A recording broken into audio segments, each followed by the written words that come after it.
It's a real honor for me to be here today. I don't often say that, but I really mean it. I like to start off my talk by mentioning two things.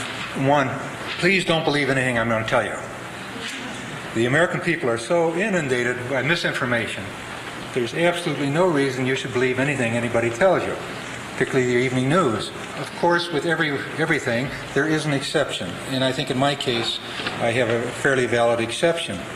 Because of the process that I had to go through to clear my book, I had to prove that everything I am saying is in the public domain. I still go down to the agency about twice a month and turn in new material to let them clear.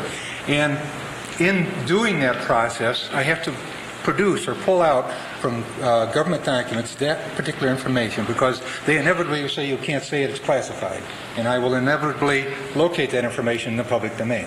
So if you doubt me, and I hope you will, there is a way to check up on me. You go to the library and look in the back of my book, and almost every major conclusion that I will be talking about here today will be documented to an official government document. I've drawn upon the Pentagon Papers. Are you all familiar with the Pentagon Papers? And the Senate and House investigation of the agency, and a variety of other material. So don't believe what I say, but if you want to check up on me, the information is available. Secondly, I'd like to say my message is basically a real downer. It is real negative. But I don't want to leave with that impression, because I just returned from a 2-week speaking trip in Iowa, where I was going to testify at the court case there in Iowa City for the protesters, and in Nebraska. And wherever you go, and I've been in Arizona and various other places speaking, and wherever you go, you find concerned groups. So I am encouraged. I know during the Vietnam War, for the first 10 years, we didn't even know what was going on. And then 11 or 12 years later, people began to protest. But this time in Latin America, the protest was almost instantaneous. The substructure is there. The only reason we got out of Vietnam, of course, is because of the student protests. So I am very encouraged. My message is negative, but I don't want to leave with that impression. I am very, very encouraged. I think I should talk in three basic phases. One, walk you very quickly through my career with the agency up to right now, where I am today. And then back up and walk you through Vietnam a little bit, or walk you through my career in a little more detail, including Vietnam. Now, I do that not to talk about Vietnam, but because the processes that are followed today in Central America, in the Middle East and Africa, have all been used in Vietnam. And I'll take out 3 or 4 incidences and show you that these incidents, and they are documented, by the way, and show you that these are sort of typical of what the agency does around the world since the very beginning in 47, what it's doing today in 86. Then I'll go back and review the agency's domestic operations. And I'll do that for one purpose, because everything they were doing up to the mid-70s, they are now doing again. The only difference now is under President Reagan's executive order of December 81, they can do the things legally that they were doing illegally before. It's the only difference. Then I would like to talk, sort of bring it all together in Central America, and talk about El Salvador, Grenada, and particularly Nicaragua, and then come to my conclusion. So that's basically the approach I'll take. I went to the University of Notre Dame. I played on 4 undefeated football teams, 3 national championships. And then I tried out with the Green Bay Packers. And to this day, I can't understand what's the matter with the coaches up there. When I was cut, I received a cable. Would you be interested in an important government position similar to the State Department in function? My football background was not irrelevant. When I went down to Washington, I found that the class before me, my class, and the class after me were basically rejects from the National Football League, not the standard concept of an intelligent officer. Well, I served in the agency for 25 years. The first 15 or 16 years, I believed that the CIA was sort of like a missionary organization, out saving the world for democracy and religion, and gathering good intelligence to help our policymakers make good decisions. And when I go into work in the morning, I just, I'd feel a real pride that I'm part of the great crusade to stop the international communist conspiracy. All that began to change for me in Vietnam. That's when I began protesting. I should mention that I served my entire 25 years in the Directorate of Operations. Now, the agency is broken down in basically four directorates: administration, science and technology, intelligence, and operations. Administrators administrate science and technology. They devise the sophisticated collection devices and monitor the results. The Director of Intelligence gathers, that's the scholars who sit and read the reports that come in from around the world and then put out the final reports. And the operators operate. The Directorate of Operations has two basic functions: covert operations and gathering intelligence covertly. Since it's my contention that the agency is little more than a covert action agency, I will dwell a little bit on it. Now, covert action operations in broadest context can be described as those operations designed to overthrow or support foreign governments. Overthrow operations have four basic components: economic warfare, political warfare, psychological warfare, and economic warfare. In my 25 years in the agency, I served overseas in Japan, in the Philippines, in Taiwan, 6 years or 3 tours in Thailand, and 2 years as the chief police advisor to the head of the Vietnamese Special Police. That's the equivalent of our FBI. That, as I said, my period of protest began around the Vietnam War. For the next period within the agency, began protesting, and having no luck with those protests, I finally left the agency in 1977. Now, in a stroke of real irony at this particular point, because they had assigned me to Siberia, when you escalate your protest, you become persona non grata. In 77, in a stroke of irony, they awarded me the Career Intelligence Medal and the Honorable Service Medal. Of course, I think I know why. They don't want.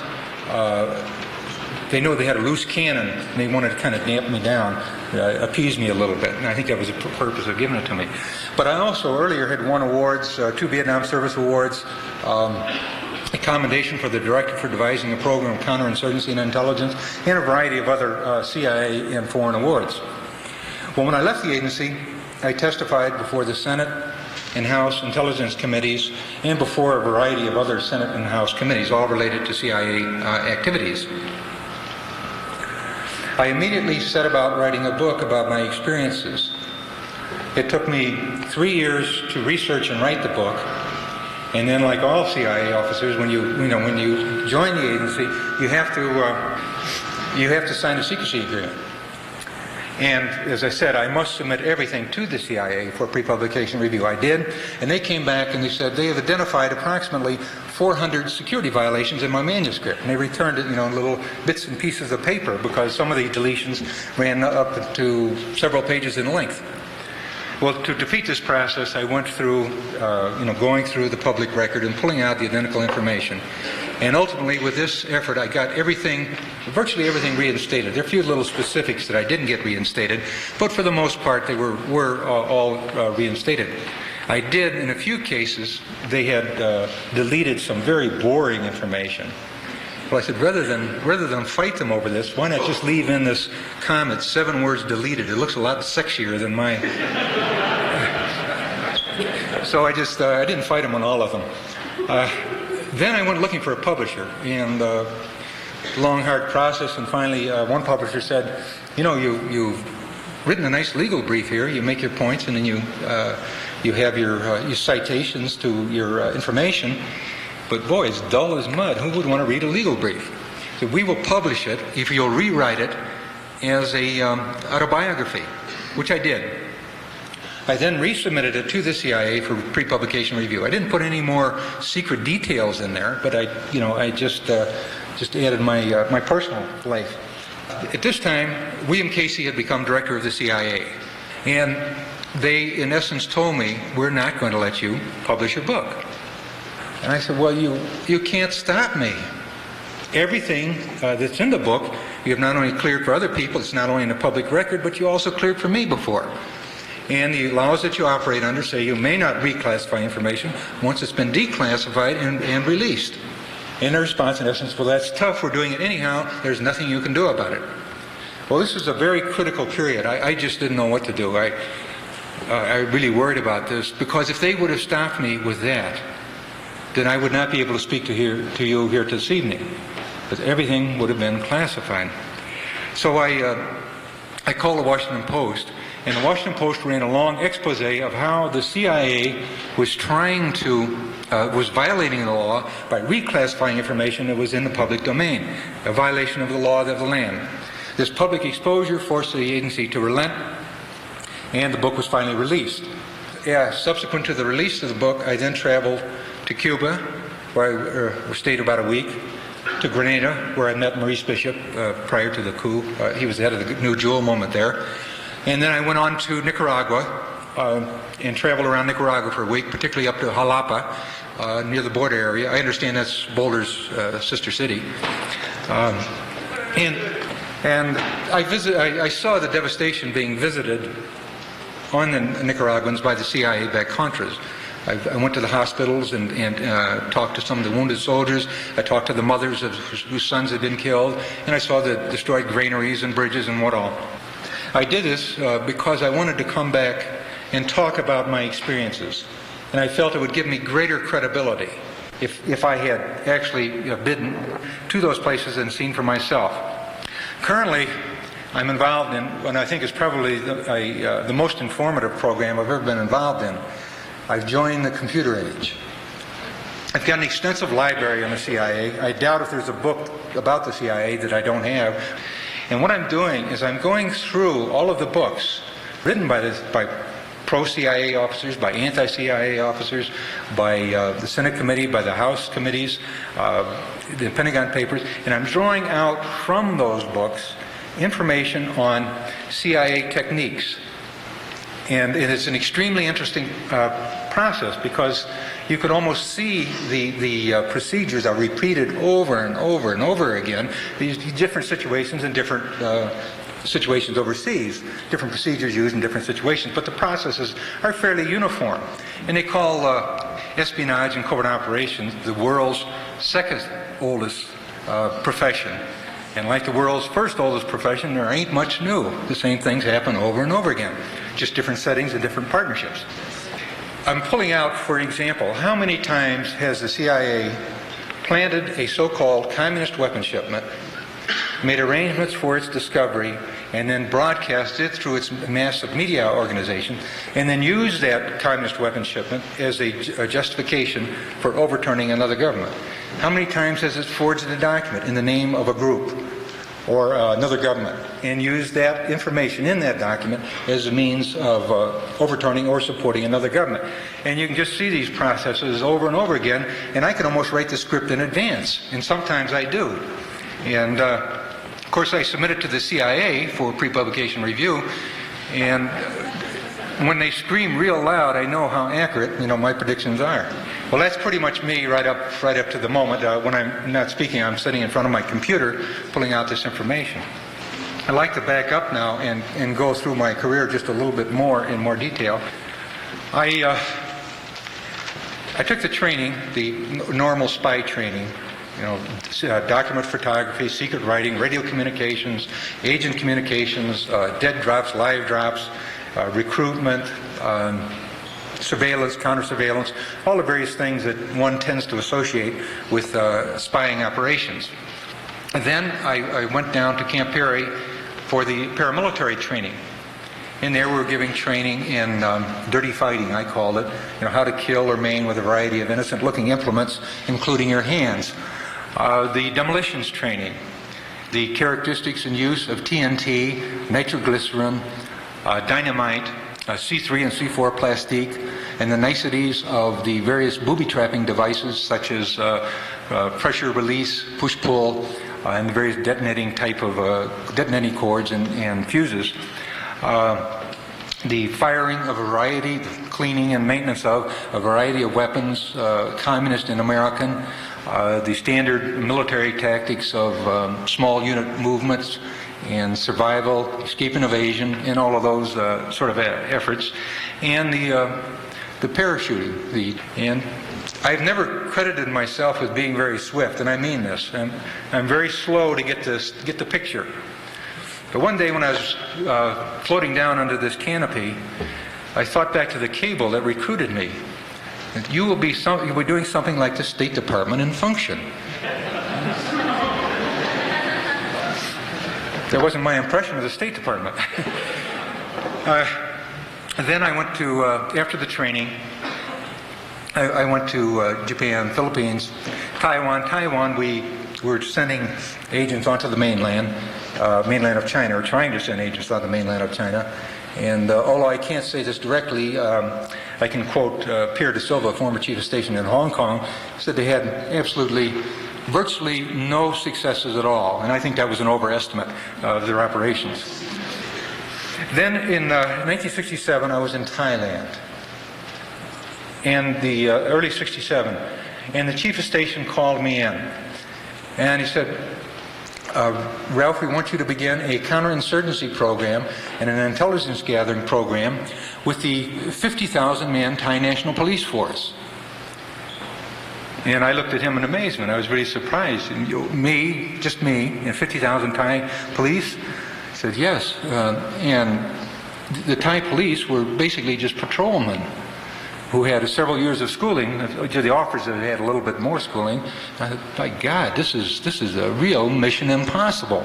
Because I had gone through college, and I'd gone through all the elitist training of the CIA, and I didn't consider myself a good intelligence officer. How could I transform these unschooled patrolmen and make them into sophisticated intelligence gatherers and effective counterinsurgents? Now, at this time, the CIA was reporting in its intelligence that the communist movement in Thailand, which had begun basically 22 years earlier, it had a longer history, but they had announced 2 years in 65 that they were going to begin active insurgency operations in Thailand.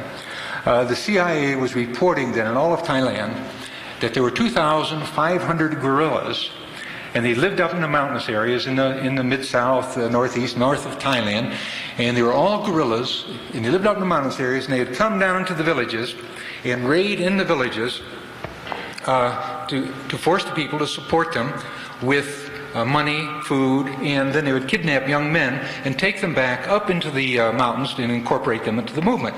And they had absolutely no popular support in the villages. Now I'm going to ask your indulgence just here for a couple of minutes, because if I can explain to you what happened, this was sort of my denouement, if you will. If I can explain to you what happened in Thailand, then you will see what happens in Vietnam is very directly related to what happens in Vietnam. And what happens in Vietnam is very directly related to what the agency is doing today around the world. So if you'll just bear with me a couple of minutes on this. And I did. I looked on this as my mission impossible. As I said, I could not have anticipated at that time that my world was going to be turned upside down. Not by failing in this seemingly impossible mission, but by achieving unparalleled success. So I looked at the problem. There were 72 provinces in Thailand. Half of them had communist insurgencies. How do you go about doing this? I thought, well, I can't do it in all provinces at once. What I'll do is narrow the scope of the effort down to one province in the northeast where the problem was the greatest, and try all efforts there, all intelligence gathering methods there. And then whatever works, then I can expand back outward to the entire country. And then I narrowed it down even smaller to a district within the province. And I'm going to try all the techniques. And we tried all of the various spy sort of techniques, recruiting agents, secret writing, and clandestine meetings and all that. And all of these things just failed, and they failed spectacularly. Acting on information that I had provided, there was a 16 helicopter raid on an empty rice field. Rather embarrassing. But one effort I developed had immediate success. Now I'm going to compress it a little bit for you. It doesn't all happen in this sequence, but I'm compressing it a little bit for you to show you what, for time purposes. I devised another program I ultimately call a district survey. Now the district survey, what I did is I gathered all the information that existed on the communist movement in that province from the national level down to the district level, from the Thai side and from the American side. And I drew up a situation report on the district. on what the communists were doing in the district. And to the back of the situation report, I added village situation reports. To the back of the district situation report, I added village situation reports. To the back of the village situation reports, I attached name lists of everyone in the village reported to be pro-government or pro-communist. Then I trained a 25-man officer-grade police team in the techniques of interrogation and interviewing. Now, the process they were to follow when they went into villages, each police officer was to take one individual off by himself out of hearing ranges of anyone else and interrogate or interview that person about the nature of communist activities, what was going on in the village. Now, I kind of realized the human rights ramifications now, but at the time I felt extremely proud because we weren't torturing anybody. Of course, there was a tremendous amount of psychological torture that I wasn't sensitive to. But there was no physical torture that I knew of, and there was no, they weren't killing anybody, so much a part of so many other counterinsurgency operations. So I was kind of proud at how humane my effort was. And in the first village, what the team was to do, go in and interrogate everybody, then compare the information and see where there were discrepancies, and then go back and re-interrogate until we got down to the truth. And in one of the villages we went into, one of the first ones we went into, a man said, "Okay, you got me. I'm a member of the Farmers Liberation Association of the Communist Party of Thailand." And we said, "Oh, well, that's very nice. What in the hell is it? We'd never heard of it." So he explained, and again I'm compressing it for you for purposes of time, said that about a year ago, some Thai communists who had been trained in Hoa Ben in North Vietnam, so they were obviously using the same techniques that had been used in the Vietnamese Revolution, came into the village. And they explained the nature of the society to us, that 80% of the population were peasants and lived in the villages and were poor and virtually landless. That the United States was supporting the elite, the tiny elite, several percent elite of the country, or I shouldn't call them elite, the rich, and the military leaders, and that the United States was sort of the controller of the Thai government. And their offer was, here's what we offer you. If you, the 80% of the poor, will join together with us, we will then we'll kick out this American-backed government, and we'll redivide the land, and each person will be given his own lot. So they were appealing to the very strong emotions of nationalism and social equality. So this man said, I agreed. I signed the pledge to the Farmers Liberation Association, and I have willingly donated money. I've given food. My son has joined the guerrilla movement, and he's pledged his life to the communist victory. And there are two other, I'm part of a three-man cell. There's two other members of the Farmers Liberation Cell in Thailand, in my village, or my two neighbors here are also members of the cell, and he gave us their aliases and their operational histories with the communist movement. So then we went from person to person, cell to cell, village to village, district to district, and we found the same thing everywhere. I wrote four district survey reports, and they went back to the State Department Bureau of Intelligence, the Director of Intelligence, the CIA's Director of Intelligence, to the Thai counterinsurgency authorities, to the station, and we got back praise from everybody. They're saying this is the best information we've ever had.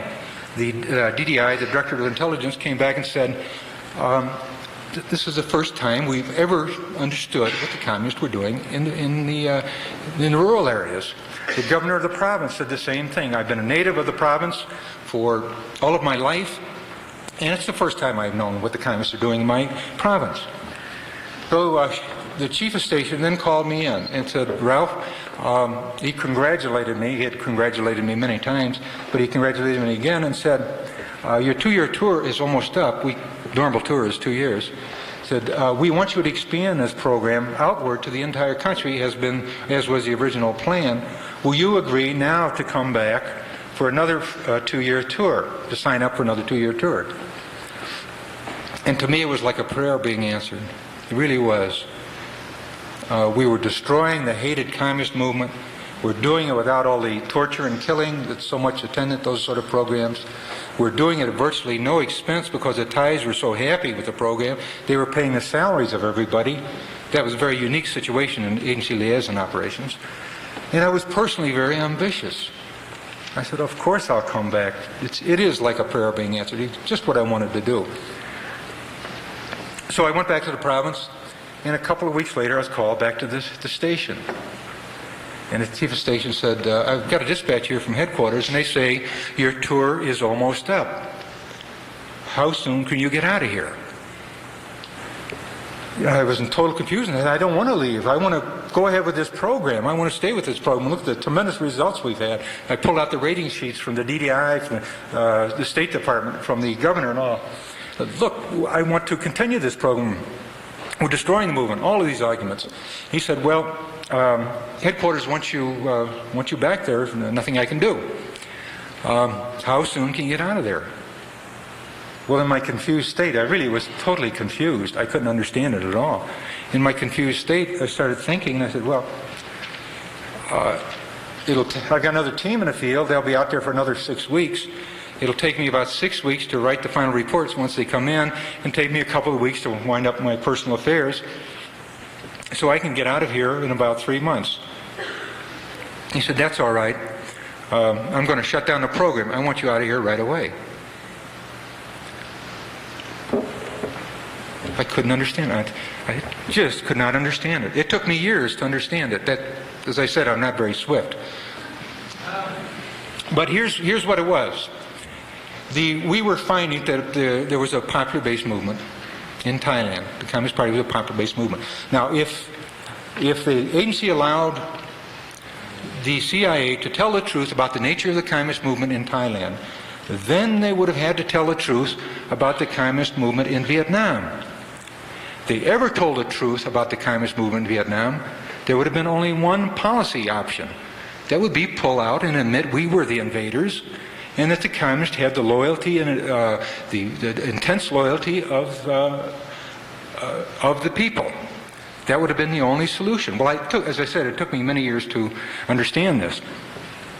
Well, I got back to headquarters, and I tried to call attention to all that we had achieved. I wanted to start, start the district surveys out in Thailand, and I began to see how this had ramifications for Vietnam. Well, I went back to the Thai desk, and I began looking at intelligence coming in from Thailand. And it said, there are 2,500 communists in the entire country of Thailand. There are all guerrillas.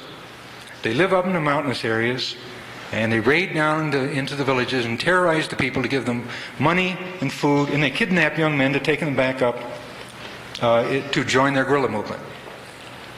Now, I had misproven that, or whatever you want to say, 2,500 times in that one province alone.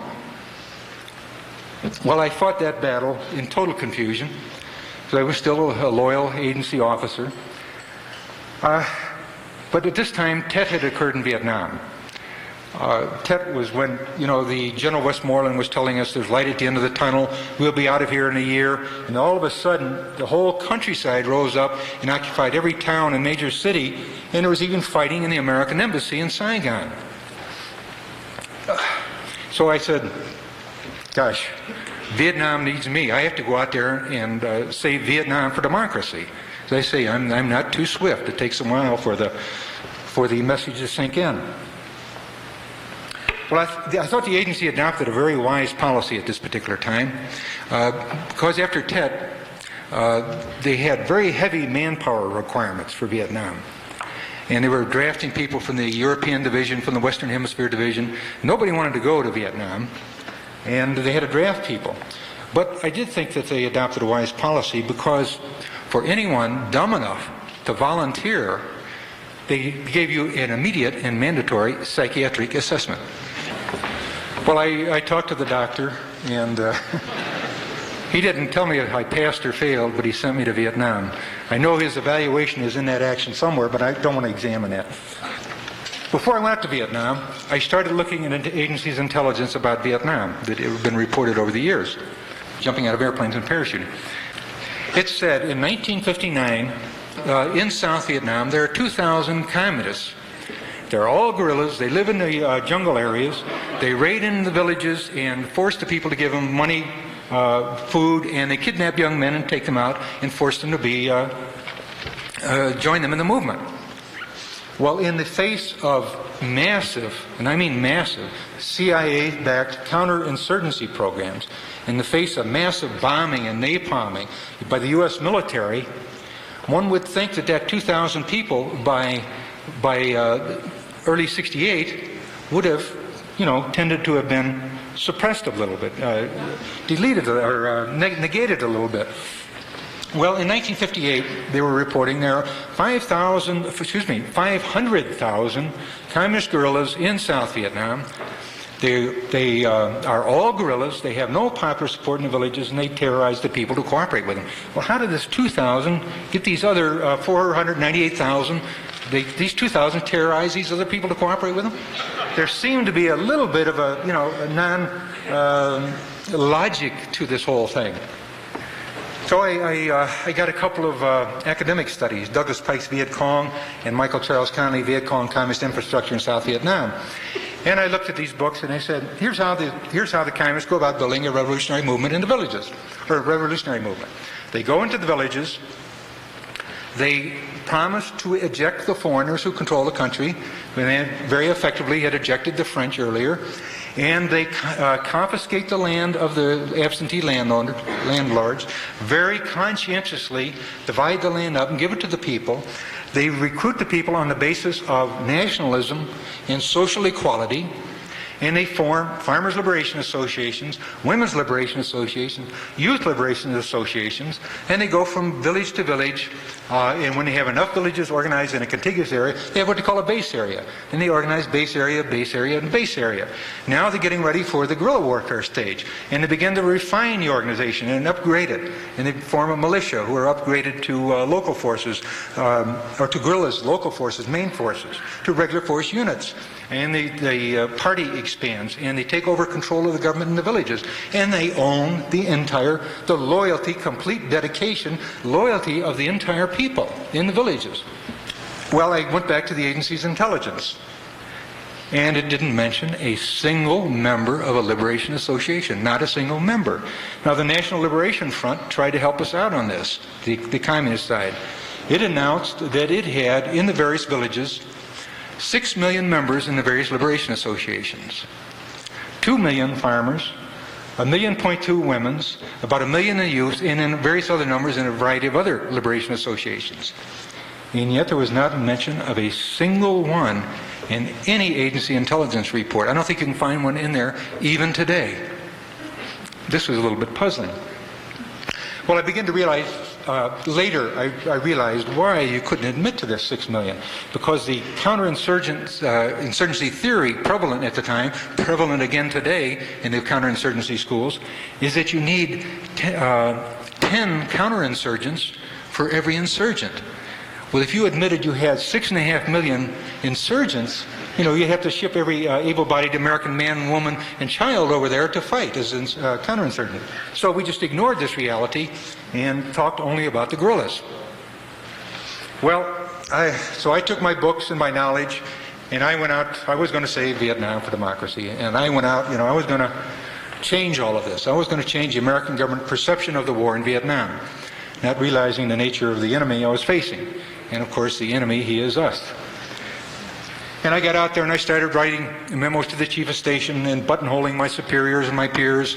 And I virtually stood on downtown Saigon at high noon, shouting at the top of my lungs, how in the hell are we going to win this thing if we don't admit the nature of the enemy we're facing?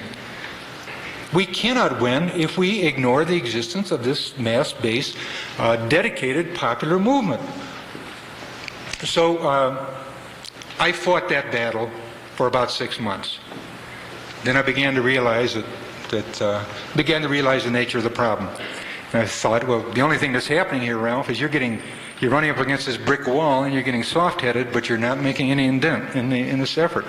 At this particular point, at this time in Vietnam, we were dropping napalm on villages and bombing villages and all. And I began to look at the pictures of these little children being burned by napalm, and this causes, a reassessment of your evaluations. What had that beautiful child done to the United States that allowed us to incinerate it? What had it done? Of course, when you get in this mode, it's all over. Well, I wanted to get out. Excuse me. I have a little problem with that. I wanted to get out of the agency. And I had been in the agency about 19 years. About 19 years. So I thought, well, what I'll do, I have 4 children, 2 girls in expensive colleges. What I'll do is I'll write a resume and send them out, and I'll get another job because I wanted to keep food on the table and, be able to pay the rent. But I had one little problem. I worked on the covert side of the agency, and I couldn't admit to agency employment. So I had my resume was a little skimpy. It said, I played, 4 years of undefeated football at Notre Dame, graduated cum laude in business administration. Some 19 years later, I think I'd like to go to work. What do you got for me? You can anticipate my responses. Well, at that particular time, the CIA, again, was adopting what I thought was a wise policy. They were saying that because of the nature of the duties of operational officers, we frequently suffered from a motivational fatigue, so that we could qualify for early retirement if you had 20 years in and at least 5 years overseas. So I said, well, hell, stay in for that extra year, protest from within, and then in your 20th year, you can get out. I wasn't to realize that I was going to chase those requirements, but they kept changing them. As I got near them, they seemed to slip away from me for another 6 years. So I stayed in and I protested. Well, while I was in Vietnam, I worked with the head of the Vietnamese Special Police. And we began rolling up communist net after communist net in the upper echelons of Q government. Q's foreign affairs. And I have to admit, I had become, at this point, a very good intelligence officer. I knew how to work with information. And based somewhat on my efforts, we rolled up President Tu's foreign affairs advisor, the National Catholic advisor, his best friend, and about 38 others who members of the upper echelons of government and business and military in Vietnam. And we rolled them up, and they were all communist spies. And then after the interrogations of them, we rolled up other groups.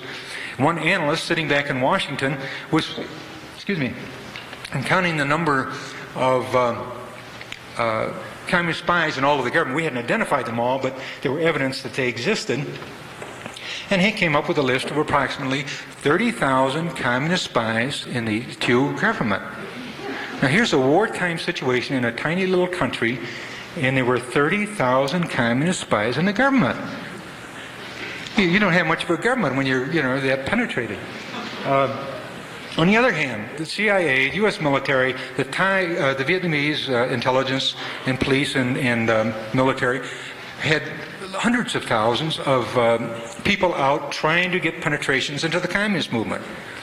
And I don't think there was one penetration at any level, any significant level within the communist movement.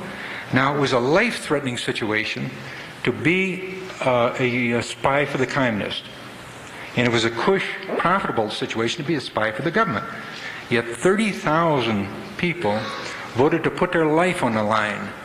This began to demonstrate where the loyalties of the people really lie.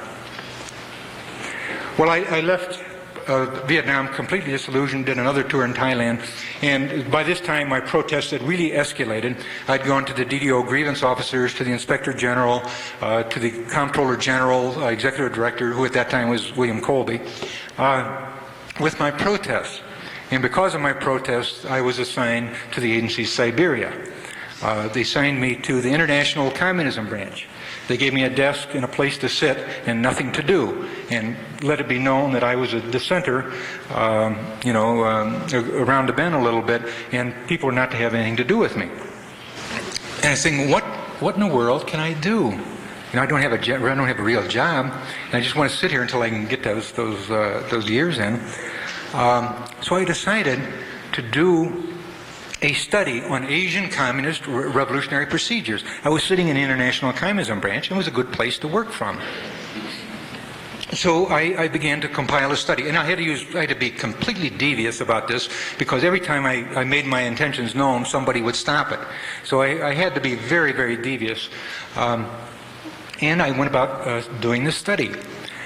And to compile a study, in addition to reading all the counterinsurgent theories of the U.S., I began to read the works of Mao Zedong, Ho Chi Minh, Li Zuan, Vo Jiep, Trung Chien, Lin Piao, all the various Chinese and Vietnamese authors and authorities on revolution. Not much to my surprise, everything I have been trying to tell the CIA about the movement in Vietnam was outlined very graphically in the writings of these authors. Mao Zedong had been particularly helpful. Just about the time of my birth, he had written his first essay on the necessity to organize the villagers in the villages for developing a revolutionary organization. Now, you would think from that time till the end of the Vietnam War to even today that somebody would have cottoned on to this. You know, people in the campuses were reading Mao Zedong all over the place. You think the agency might want to peek in in some of those writings. Maybe they did. Maybe they didn't understand it. Or if they did understand it, maybe they didn't have the guts to stand up and say, hey, what's going on here? So I wrote the study, and I sent it up into the void, and of course I didn't hear anything back from it. And then in early 1977, there on the bulletin board when I returned from Christmas vacation was the glorious news. For those operations officers who have 25 years in and a minimum of 5 years overseas, you can retire. I can't tell you how elated I was. I shouted hallelujah, and when my feet finally came back to earth, I rushed and called my wife and explained. I said, darling, you can't believe it. Now I can retire and I can spend all my time with you at home. Won't that be great? And I'm sure it had nothing to do with it, but she decided it was time to go to work. Well, that's pretty much my career in the agency. I want to back up now, and I want to take a few incidences about Vietnam. In 1954, the French had been defeated in Dien Bien Phu. And the country was divided after the Geneva Conference at the 16th parallel for 300 days. Those who wanted from the north wanted to go south could go south, and vice versa. And in that 300-day period, the CIA was ordered by the National Security Council. That's a very tiny group of advisors that sits right under the presidency over the CIA. The Secretary of State, Secretary of Defense, and the Director of the CIA ordered the CIA to create a non-communist alternative government to Ho Chi Minh. Now, President Eisenhower, writing later in his memoirs, said that if ever the election, there was an election called for by the Geneva Conference. In 2 years, a mandatory election was to be held, and whoever won, the country would be united under that leader. Well, President Eisenhower said if ever that election had been held, 80% of the Vietnamese would have voted for Ho Chi Minh. Well, the CIA was ordered for two basic reasons to create a non-communist alternative government in Vietnam. One, we wanted the markets, the minerals, the manpower of Vietnam in America's economic sphere of influence. And two, if the domino fell at South Vietnam, then it would fall all the way, to throughout Europe. As Patrick Buchanan is saying now, there will be jets flying over San Diego, Bear bombers flying over San Diego if we don't support the Contras. The same old theory. So the agency was ordered to create a non-communist alternative government. Now, what did we do? How did we go about this? Well, we went up to the Maryknoll seminaries in New York. Now, I have to admit, the Maryknolls at that time were quite belligerent, but now Patrick Buchanan, the White House Public Relations Director, calls them the Marxist Maryknolls and the liberated nuns. They've really turned around as I have turned around. But up there in the Maryknoll seminaries in New York, Ngo Dinh Diem was living. And we went up to Ngo Dinh Diem and said, Mr. Diem, how would you like to be premier of South Vietnam? He was a Catholic, and he allowed as how, that wouldn't be a bad idea. So we sent him off to Saigon, and our guy met him there and said, if you'll go sit in the palace, there's nobody there to meet him. I got the plane here. I am South Vietnam. I'm your premier. And just the CIA guy there to meet him. He said, now if you'll go to your palace and sit still, and I'm simplifying a bit, but not too much. If you go sit in your palace, we'll go about creating a government for you. Now the plan was, in North Vietnam, there was in a few provinces, there were a group of Vietnamese who had joined the Catholic Church, and they had fought with the Viet Minh against the French, they fought with the French against the Viet Minh. So the plan was to get these Vietnamese to move to the south, and then they would encadre an army and a government and a military for Diem. So that was the plan. Well, how do you go about getting these people who are so attached to the land and to their ancestors to move to the south? Well, here's where the agency's dirty tricks come in. They went up to the north and they distributed leaflets around those areas showing the circumference of destruction should the United States decide to use nuclear weapons in Vietnam. They forged documents in the name of the Communist Party of Vietnam, I believe at that time it was called the Lao Dong Party, explaining the conditions that the North Vietnamese Catholics would be required to live under once the 300-day truce period expired. They offered those, and I'm just hitting it very lightly. There are many, many things went on, but I'm just hitting the basic things.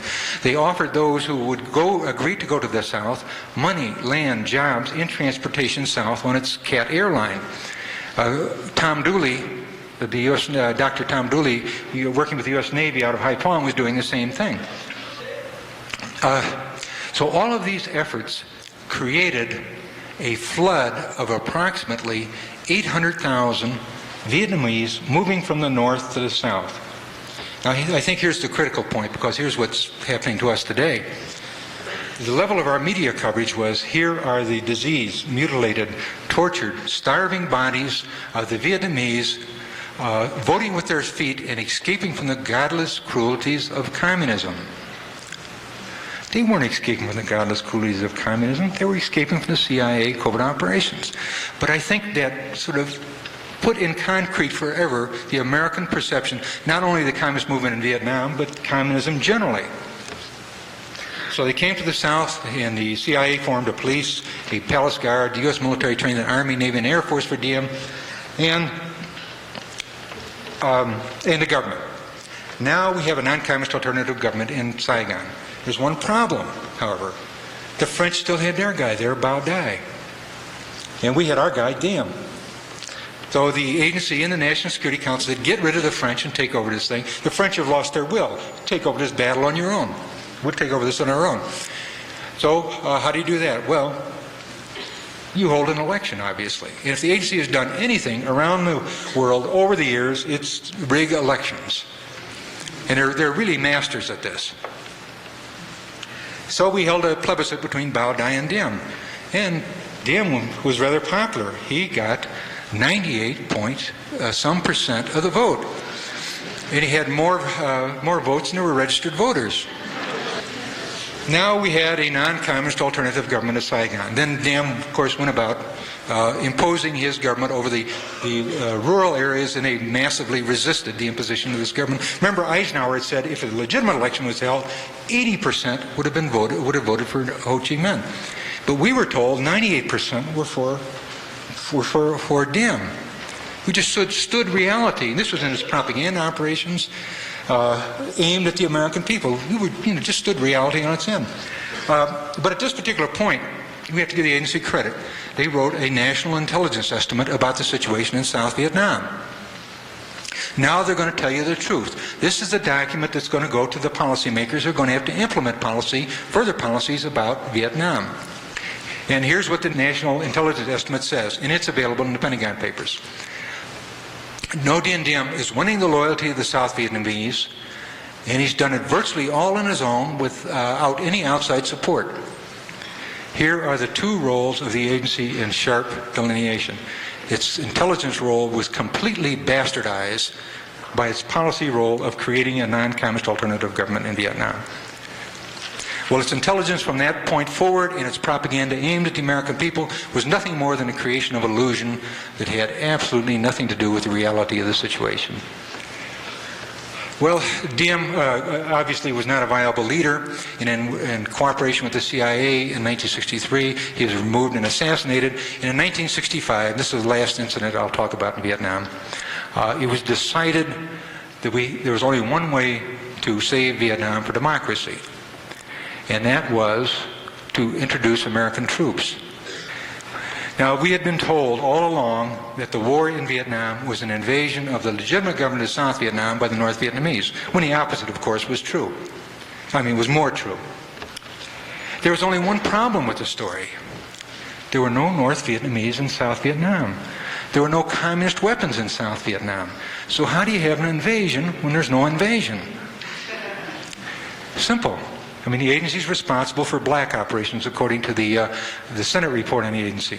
And according to the House report on the agency, if it were an army based on all of the weapons it has in its various arsenals around the world, it would be one of the strongest armies in the world.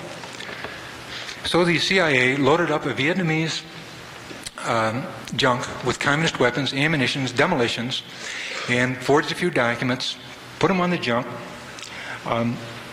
floated up against the coast of South Vietnam, shot it up to make it look like a firefight had occurred, and then brought in the international media and the International Control Commission.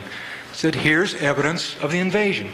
Here's the communist documents, these communist weapons, here's the communist documents, all this sort of stuff. So now we're in good shape. Almost immediately, the U.S. government wrote a white paper. And the white paper is an official policy statement. Here's how we perceive a situation, here's what we're going to do about it. Of course, we had one in '81 in El Salvador. I don't know if you recall that one. Pretty similar situation.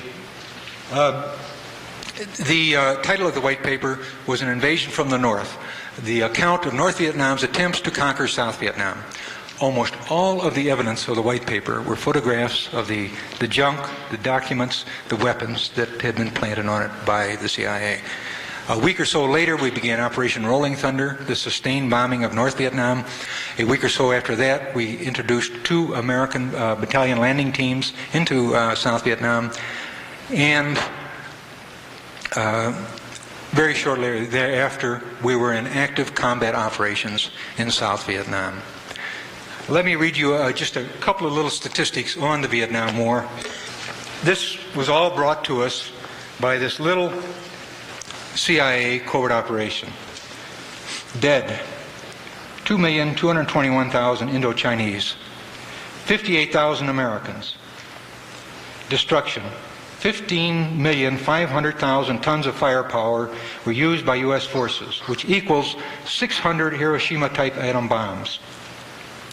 It's interesting to note that it was 15,500,000 tons, that the U.S. used only 6 million tons of firepower in World War II. Now this is the firepower we're expending in Vietnam itself. Firepower expended by U.S. and allies in Indochina exceeds total firepower used by humanity in all wars. The cost in the United States was something like, they don't have a positive figure, somewhere between $350 to $900 billion. At the upper levels of the estimate, it's almost half our national debt. This is statistics printed in the Indochina newsletter of December, November '82. Now, this is one CIA covert operation. And it's interesting to note that the Senate report said that the agency conducted over a 14-year period, 900 major covert operations and several thousand minor covert operations, domestic operations. The CIA, by its charter, is explicitly prohibited from being involved in domestic covert operations. Of course, President Reagan has changed all that with an executive order, but until that time, it had been explicitly prohibited. Well, this did absolutely nothing to stop the agency because it operates in secrecy. It just went about violating the law. It almost immediately began opening mail, 10 million pieces of mail that it looked at, and opened some of these and photographed and indexed names, and it's indexed. In an academia, it had approximately 5,000 administrators and academicians who had 3 basic functions for the CIA. One, they were spotting American students who had the proper ideological outlook, who would make good CIA case officers. They were spotting foreign students who had the same ideological outlook, who would make good spies when they went back to their foreign, to the native countries. And they were writing some of the intellectual tomes that had the proper ideological slant on it. In the media, and I think this is a sort of a critical area, they had in the U.S. approximately 350 American reporters, television newsmen, executives of media who were working in some capacity for the CIA. And they were doing basically three things. Planting information in the media that we wanted planted, I shouldn't use the term we, suppressing information that the agency didn't want to get out, and then exchanging information. Now this 350-man media group within the United States was part of a larger worldwide group that the agency called the Mighty Wurlitzer. And it had media representatives in virtually every country of the world, many in some of the countries. And they called it a Mighty Wurlitzer because it was an organ on which they could play any propaganda tune they wanted anywhere in the world at any time in the world. And this was a constant process. Maybe they'd plan an article and they'd pick it up and airmail it to 200 other news institutions. They'd keep it picked up and replayed. They sent out editorial guidance constantly. And this just goes on over and over and over again. And it's all propaganda. One of the conclusions of the Senate report was that a major responsibility of the CIA was the creation of an international anti-communist ideology. Why did it want to create an international anti-communist ideology? Because then any time you want to overturn a government, you can shout communist. Then you shoot down the straw men. You can't say we're fighting the poor people of that country. Anyone who fights our dictatorship is a communist, obviously. So that that goes to lend credence to the story. Well, let me give you just one example how this propaganda mechanism worked, because it demonstrates what goes on all along. And I'm using John Stockwell's example here. He may have talked about it. He was task force chief of the Angola task force, and it was we were going to overturn the Angolan government. Same thing we're doing now, except now we're doing it we're getting in bed with the South Africans. Insane, absolutely insane. What are the blacks in this country going to think? Here's the United States joining with the apartheid government of South Africa in overturning a black government of Angola. I just can't understand this. It just blows my mind. Well, John said, here's what we did in Angola. The Cubans were holding the government together there, so we decided to call attention to their presence there at the same time to try to discredit that presence. Well, fortunate for us, some Angolan troops went into an isolated village and raped some Angolan women. So the women got together, organized themselves, took the weapons from the men, marched them off to jail. Over an extended period of time, a trial was held, and the men were taken out. And I believe they were executed with their own weapons. And this story was, covered in the international and American media over a period of months. Only one problem with the story. None of it ever happened. It was just the American Psy-War officer sitting there in his office, writing them, and I think it was passing them to the Reuters representative. And then they got distributed around the world. None of it ever happened. That sort of thing goes on constantly. Just goes on over and over again. Other domestic operations. Drug testing. The CIA used 80 institutions and 185 individuals, doctors and technicians, in testing illegal drugs on unwitting and unconsenting Americans. At least 2 people committed suicide because of these tests that we know of.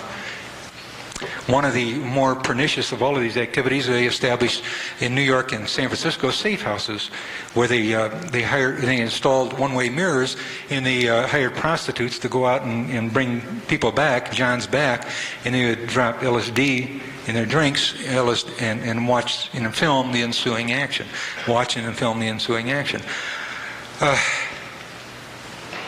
The agency was involved in, of course, student groups, youth groups, labor groups, religious groups, in the foundations, the financial foundations. They virtually own the financial foundations, who would then sponsor academic research. In the book publishing field, the agency published something like 1,250 books, 250 in the English language. And you could almost bet, it's almost a sure bet, that every time you read a book by a defector from either Communist China or the Soviet Union, he came to this country, and within a matter of a year or so, he had a book on the bestseller list. you can just bet that the book had either been written by the CIA or had been, completely facilitated by the CIA. It's been alleged that Arkady Shevchenko's book, that more recent one, Breaking with Moscow, the guy who was with the UN, Soviet mission in UN, who came out and had this book, Breaking with Moscow. He was on the cover of Time. He was in 60 Minutes and all of this sort of stuff. It's noted that back in 1980, the CIA was calling around to publishers to see who would like to sponsor this book. And you ought to read the book. It's got all those nice woven propaganda themes in there. He happens to be talking to Brezhnev or Khrushchev at critical moments, and boy, it's really sexy reading. Recently, book publishing in Harvard, there were 2 Harvard professors. There have been 4 professors, I think, identified who have been writing books. Now, these are the 4 that have been, we've uncovered. And that means, that's, as the old saying goes, that's the tip of the iceberg. Here's something out of the Washington Post. Samuel Huntington, who was the head of the pacification program in Vietnam one time, head of Harvard's Center for International Affairs, examined and recommended the demise of dictators in research secretly funded by the CIA. 2 professors, Harvard professors, in 4 months were involved in controversy over CIA funding. Professor Huntington's article in the winter edition of the Harvard Quarterly, International Security, was titled Dead Dictators and Rioting Mobs. And he said, one of his conclusions in one of the reasons for the study, American interests would best be served if long-standing dictators die in bed soon. Of course, American interests being what they are, that doesn't mean we're going to have democracy following that. But it's kind of interesting to relate this to recent events in the Philippines and Baby Doc and all that. It's my impression that nothing's changed there. You just put a new face on a very bad situation. These are pretty much domestic operations. I'd like to talk about Central America, and then I'll come to my conclusions. El Salvador, Grenada, and Nicaragua. El Salvador in '81, we wanted to change our policy because Carter had cut off aid to the El Salvadoran government because of human rights violations. Before you can reinitiate aid, you have to convince the American people of the nature of the goals, of the legitimacy of your goals, humanity of your goals. So we're going to write a white paper to publicize to the American people. Before you write the white paper, you got to get your evidence in a row. And lo and behold, a refrigerator truck was driven across Honduras and was apprehended at the El Salvadoran border. They rolled back the roof, and what did they find in there? Communist weapons. It's almost an invariable rule that you're always going to find communist weapons when you're going to overturn or change your policy towards the government. It's almost automatic. I haven't seen an exception. In the Philippines, you know what the saying was? Because there is absolutely no evidence that the communist USSR is supplying weapons to the Communist Party of the Philippines, it's quite obvious that there's a massive weapons supply because they're being so careful and we can't find any evidence. All right, you got piece of evidence 1. Now piece of evidence 2. Shafik Hamal, the leader of the Communist Party of El Salvador, went on a trip. He traveled to all of our perceived enemies. PLO, Gaddafi, North Korea, USSR, East Germany, Cuba, and in each and every place along the route, he kept a very meticulous diary, and he noted in those diary his conversations with the leaders of these countries and how they had promised him military equipment. They were all going to give him military equipment. The head of the PLO was going to give him some airplanes. He didn't have any airfields, he didn't have any pilots, but he's going to give him airplanes. Well, the State Department guy was wandering around in El Salvador one day, and he went into a police station, and he saw his box of documents, and he looked through them, and he said, "Oh, geez, these are communist documents. Can I have them?" And the police guy said, "Oh, sure, take them away." You ever try to get documents out of a police station? So he went back to the State Department, and he comes across this document, this diary.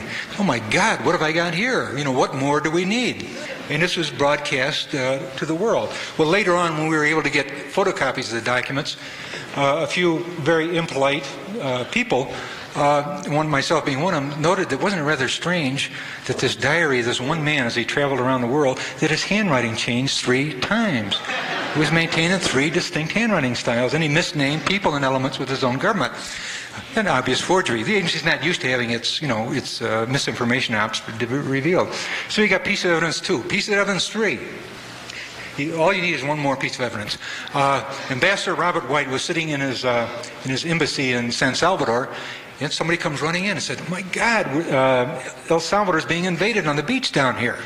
So he gets in his vehicle and he runs down to the beach, And there indeed are these spent shell casings and grenades laid strewn along the beach, running off into the jungle, kind of like a trail of jelly beans. Not in an entirely inappropriate simile. So he rushes back to the embassy and said, my God, El Salvador has been invaded, and the only country without a joint land border nearby is Nicaragua. So obviously invasion came from Nicaragua. Only later he left. He admitted that he had been duped. There had been an invasion, but now we got our story all lined up, and we write a white paper. The diary, the weapons shipment, and the invasion, and we send $50 million down there, and 55 military advisors, and the whole situation is we're supplying the napalm and the bombers and all this sort of thing. The beat goes on. Only one problem: we want to support democracy. You got to sell the program to the American people. You can't sell military dictatorships to the American people. Well, how do you support democracy? Well, you have an election, of course. So Debusan and Duarte had a runoff, and Debusan had worked with us, and he learned a lot of our tricks, and it came out of a virtual push. So Casey was called on the carpet, and he said, for Christ's sake, Casey, we'll do it again, and this time, will you do it right? So we held another election, and lo and behold, Duarte won. And it was that flaming liberal, Jesse Helms. He said the agency did everything in that second election in El Salvador except stuff the ballot boxes. Of course, he was upset because his guy, Debusan, didn't win. But it was true, they pretty much managed the elections. All right, now we're supporting democracy in El Salvador. And we got our policy change, we got our military equipment down there and everything. Grenada, yeah. And I watched this one, and I said, I admired this one. I had a sick feeling in my stomach, but I said, oh my God, they're really doing a tremendous job on this. Remember some Marines had been killed in Lebanon about a week or 10 days before, 279 in the bombing in Lebanon. They're real malaise in the American people, Why do we always have to take it? Why can't we strike back? We're always on the receiving end. Can't we do something? So we readied a naval armada, and we sent it off towards the Mediterranean. Well, at that time, Maurice Bishop was killed by the military leadership in Grenada. And I really felt badly because I thought Maurice I had talked to him when I was on Grenada, and I really felt he was a fine, charismatic leader. Now, normally this is the sort of situation that the CIA generates where leaders get killed by the military. But I have absolutely no evidence that this was the case here. I suspect that I have no evidence. So in this period, the Armada was directed to go off to Grenada. And lo and behold, our president went on, and we, of course, we landed and all of this. And our president went on television, and he told us, now you have to realize that Grenada is an island nation of 110,000 people. It's one of the poorest nations in the world. Its major export is nutmeg. And people are uneducated. They have no communications at all, no roads, just virtually nothing. But our president went on television, and he warned us. He said, we got there just in time. The story was so ludicrous, it was almost sublime. We found 6 warehouses loaded to the rafters with communist weapons. The inevitable rule, that's right there, communist weapons. Grenada was going to sponsor a revolution throughout all of Central America, up into Mexico, possibly up in our own borders. They were lining the tanks up along the Mexican border, and afraid of this, invading force from Grenada. Well, as you recall, the media was kept out of the operation for 48 hours. This was a critical period. Well, it took them that long to load up the two. When they got on the island, they went to these 6 warehouses. They turned out there were only 2. They were only partially filled with weapons, and only some of them were communist weapons. There were some American weapons there. Of course, those weapons, according to the story, had been left behind in Vietnam. How we knew that, I wasn't quite sure. But as I say, we needed that 48 hours to load those things up. Well, the weapons had an interesting follow-up. They went down to Washington, D.C., and we all went down, oohed and ahed, at the communist weapons picked up in Grenada.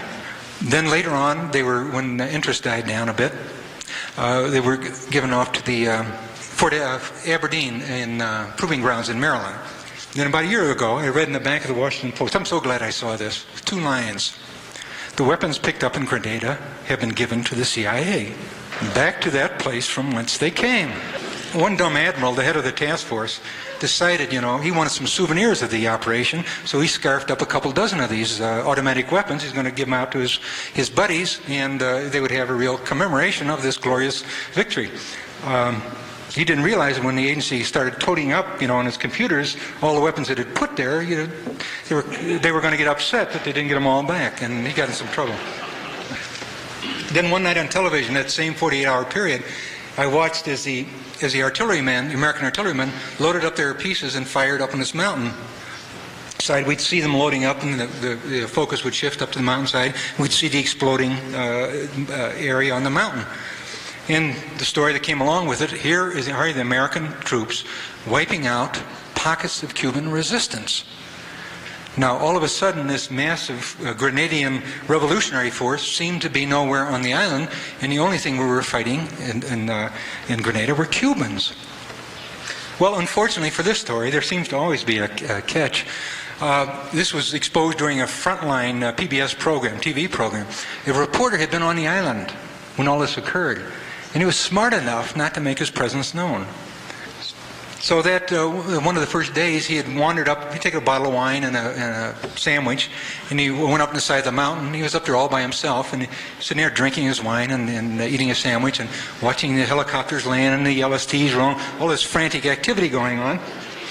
And he was up there by himself, and finally he wandered on down.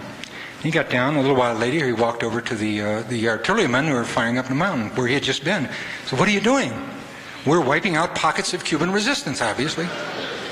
Nobody up there, but now that B-grade movie actor was the producer of the evening news.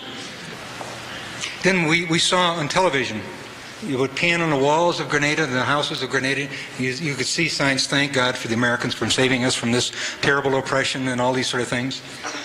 And I could just see in my mind's eye, at dawn's early light, the CIA case officer out there, thank God for the...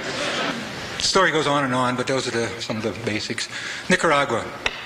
And this is a sad tale, of course, because I think something like 5,000 Nicaraguans have been killed by the Contras, and that's equivalent in our terms of something like several million. But we had to, when we want to change our policy, we want to sponsor the Contras, we want to overthrow the government of the Sandinistas, we have to convince the American people of the legitimacy and the humanity of our humanitarianism of our goals. So President Reagan went on television, and I think you all know the story if you listen to David McMichael. We are sponsoring the Contras to halt the flood of communist weapons that are coming from Nicaragua to the El Salvadoran leftists, where, of course, we had democracy down in El Salvador. After a while, David, who was responsible for monitoring all this information, all the land, sea, and air, and technical intelligence, sensors, electronic sensors, and all of this, probably the most watched border area in the world, said you couldn't drop a gun wrapper in the bay down there without it being picked up by a CIA collection effort. He was monitoring all of this, and he finally left in disgust. He said, there hasn't been a flood of weapons. In early '81, there were a couple of little weapon shipments. Since that time, we have not uncovered a single weapon. Yet our president went on television in late '81, '82, and '83 and was telling us that there are a flood of weapons. And that's why we're sponsoring the Contras, because we want to force the Nicaraguans to stop supporting revolution in the neighboring countries. Of course, you had the mining of the harbors. The head of the Senate Intelligence Committee, Barry Goldwater, he called in Bill Casey, and he wrote a very scatological letter. What in the hell is, I won't quote him exactly, what in the hell is the matter with you guys? This is an act of war, and you were down here before the Senate Intelligence Committee. They have to brief them on their covert operation, and you didn't tell us anything about this mining operation. What's the matter with you guys? And I think this brings up another point, which is congressional oversight. And I think it can be summed up in the one quote by Norman Mineta. I've talked to Norman individually, but he was quoted in the Washington Post, and he said, serving on the House Intelligence Committee and being briefed by the CIA is like being the proverbial mushroom. You're kept in the dark and you're fed manure. Congressional oversight. And of course you had two American pilots shot down on bombing runs over Nicaragua, and it was said that they had absolutely no relationship to the CIA. And I think both of them had been former members of the Alabama National Guard. It's interesting to note that in Cuba, in the Bay of Pigs at Cuba, 4 American airmen were shot down. They're all from the Alabama National Guard, and it was denied, or had been members of the Alabama National Guard. It was denied that they had any relationship to the CIA operation there, except some 20 years later they admitted, oh yeah, they had been working for the CIA all along. So these two were, pretty much identical histories, and it's denied they had any relationship to the CIA. Most recently, we find out, David McMichael shot down the president's story about supporting revolution around the surrounding countries. And then the story came out that the M-19 guerrillas that occupied the Supreme Court in Colombia and were invaded, and everyone was killed, the hostages as well as the M-19 guerrillas. And the story came out that the M-19 guerrillas were armed with weapons, of course, that came from Nicaragua. Of course, the Colombians denied it, but that didn't make any difference. Elliot Abrams, the Undersecretary of State for Inter-American Affairs, still claims this is evidence that, Nicaragua is supporting revolution. And then, wouldn't you know it, that a vehicle, a car, was loaded with communist weapons and demolitions and what all, and was driven across Honduras, an American dry-docked aircraft carrier, if you will, headed en route to El Salvador. And they happened to have a flat tire. So some Honduran troops decided to go over and assist them with fixing the flat tire, and they noticed some wires hanging out, and they conducted a search, and lo and behold, here were all these communist weapons, very nicely wrapped in Nicaraguan newspapers. The beat goes on. So now we're going to sponsor the Contras. We want $100 million to sponsor the Contras, to force them to stop subverting their neighbors by these weapon shipments. My conclusions of the CIA, and we can go on, but my conclusions of the CIA is not now, nor has it ever been a central intelligence agency. It's the covert action arm of the president's foreign policy. In its capacity, it supports or overthrows foreign governments. Misinformation is a major part of its covert action responsibility, and you and I and Congress are the major targets of its misinformation operations. And the CIA goes around the world overturning democratically elected and popular governments and imposing in their stead, sometimes under the guise of democracies, brutal military dictatorships who torture and murder their own people. Well, why do we do all this? Why do we go around overturning all the ideals that we so ostentatiously hold to be truthful, or what we should be honoring, life, liberty, justice, all of these things? Why do we do that? And I think you can find the answer in the economics.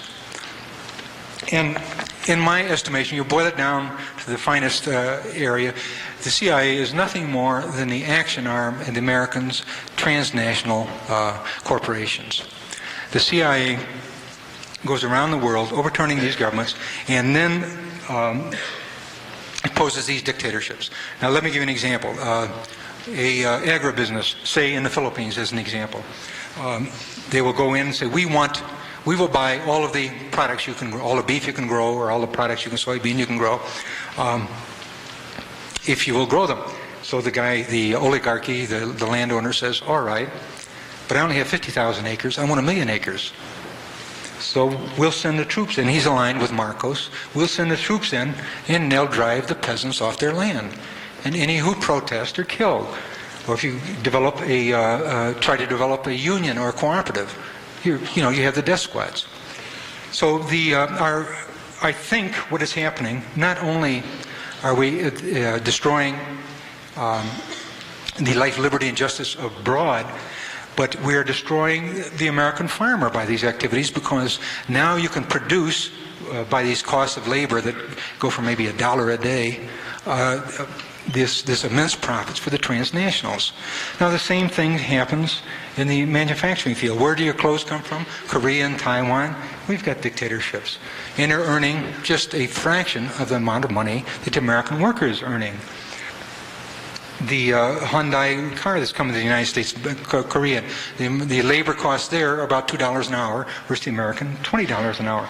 So what happens? The American industry shuts its plants down in the United States, and it transfers them overseas to Taiwan, to Korea, to the agribusinesses in Central America and Latin America. Their profits go up just exponentially. The American worker, the American farmer, about a third of them are going to lose their farms this year. lose their jobs. I think what you're having now here in the United States is sort of the Central Americanization or the marginalization of the American worker, the American farmer. This process is beginning and it's accelerating. Now, I don't think that we can allow the CIA to go around the world, continue to overturn popular and democratically elected governments, and destroying democracy, liberty, justice, religion, all of the things we hold so dear, and expect that our freedoms and liberties can long exist here at home. Thank you very much.